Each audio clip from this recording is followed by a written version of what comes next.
നമസ്കാരം സുഹൃത്തുക്കളെ. നമ്മൾ ഒരുപാട് പ്രേക്ഷകർക്കുള്ള ഒരു ചോദ്യം അല്ലെങ്കിൽ എല്ലാവരുടെയും ഒരു സംശയം എന്ന് പറയുന്നത് അമേരിക്കയും ഇസ്രായേലും കൂടി നൂറുകണക്കിന് മിസൈലുകൾ കൊണ്ടും അവരുടെ എയർ ഡിഫൻസ് സംവിധാനം നശിപ്പിച്ചിട്ടും ഖമേനിയും അതോടൊപ്പം തന്നെ അവരുടെ നേതൃത്വ നിരയെ എല്ലാം കൊന്നുകളഞ്ഞിട്ടും എന്തുകൊണ്ടാണ് ഇറാന് അമേരിക്കയുടെ സഖ്യകക്ഷികളെയും ഏകദേശം 15ഓളം രാജ്യങ്ങളെയും ആദ്യ 48 മണിക്കൂറിൽ ആക്രമിക്കാൻ സാധിച്ചത്? ഉത്തരം എന്ന് പറയുന്നത് അവരുടെ ഭൂഗർഭ അറകളിലാണ്. ഇറാൻ തന്റെ ബലിസ്റ്റിക് മിസൈൽ ശേഖരങ്ങളെല്ലാം സൂക്ഷിച്ചിരിക്കുന്നത് ഗുഹകളിലാണ്. അവയെ ലക്ഷ്യം വെക്കുന്നത് അത്യന്തം മുഷ്കിലാണ്, ദുർബലമാണ്.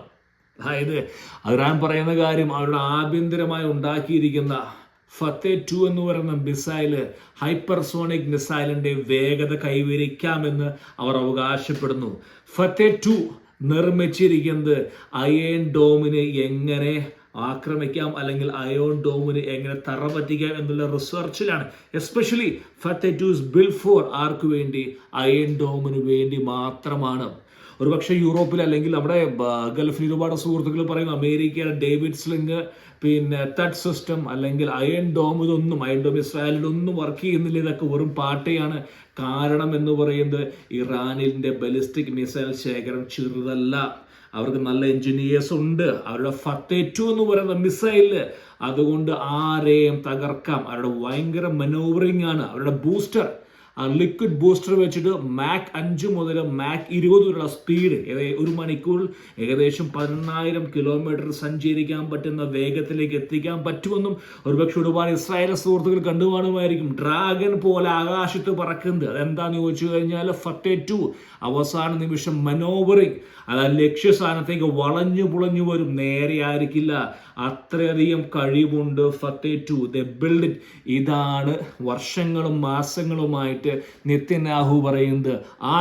ഇന്ന് മുഷ്കിലായിരിക്കാം, ഇന്ന് ബുദ്ധിമുട്ടായിരിക്കും ഇറാനെ കീഴടക്കുന്നത്, പക്ഷെ നാളെ ഒരിക്കലും സാധിക്കില്ല. ഇതാണ് നെതന്യാഹുവും കിങ് സൽമാനും ട്രംപിനോട് പറയും, നിനക്ക് മാത്രമേ പറ്റുള്ളൂ, നിനക്ക് മാത്രമേ പറ്റാൻ സാധിക്കുള്ളൂ. അതായത് ഫത്തേ 2വിന്റെ ഫ്യൂവൽ ബൂസ്റ്റർ ഉപയോഗിച്ച് ഹൈപ്പർസോണിക് വേഗതയിലേക്ക് പറന്നുയർന്നു കഴിഞ്ഞാൽ അന്തരീക്ഷത്തിലേക്ക് അന്തരീക്ഷത്തിലേക്ക് അതായത് ഔട്ടർ അറ്റ്മോസ്ഫിയറിൽ പോയി തിരിച്ചിറങ്ങുമ്പോൾ വീണ്ടും അതിന്റെ വാർഹെഡ് പല പല ഏരിയയിലേക്ക് തിരിഞ്ഞു പോകും. അങ്ങനെയാണ് അയൺ ഡോമിനെയും ഡേവിഡ് സ്ലിങ്ങിനെയും തഡിനെയും ഒക്കെ തറ പറ്റിച്ചുകൊണ്ട് ഇസ്രായേലിലെ പല ബിൽഡിങ്ങുകളും അവരുടെ പല നാവികസേന കേന്ദ്രങ്ങളും ഒക്കെ ആക്രമിച്ചിരിക്കുന്നത്.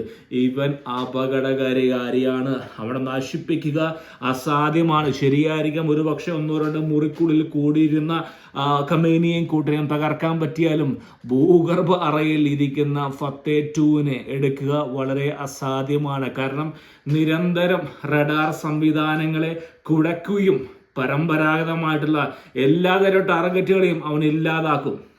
ഏറ്റവും പ്രധാനപ്പെട്ട വെല്ലുവിളി എന്ന് പറയുന്നത് ഇതാണ്.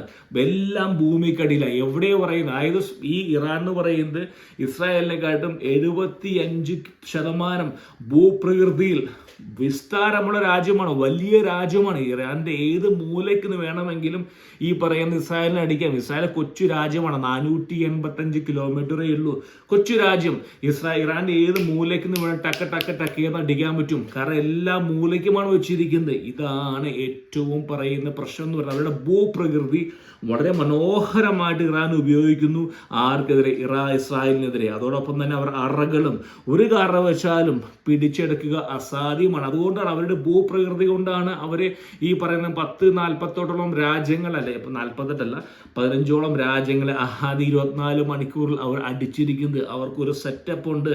ഞാൻ മുമ്പും പറഞ്ഞാണ്, ഖമേനി മാത്രമല്ല 40 വർഷമായിട്ട് ഒരു സെറ്റപ്പുള്ള രാജ്യമാണ് എന്ന് പറയുന്നത്. രാജ്യം വളരെ ഇൻവെസ്റ്റ്മെന്റ് ടെക്നോളജിയിൽ, ബലിസ്റ്റിക് മിസൈൽ ടെക്നോളജിയിലും ഡ്രോൺ ടെക്നോളജിയിലും ചെയ്തൊരു രാജ്യമാണ്. അവരുടെ സ്റ്റോക്ക് ഉണ്ട്.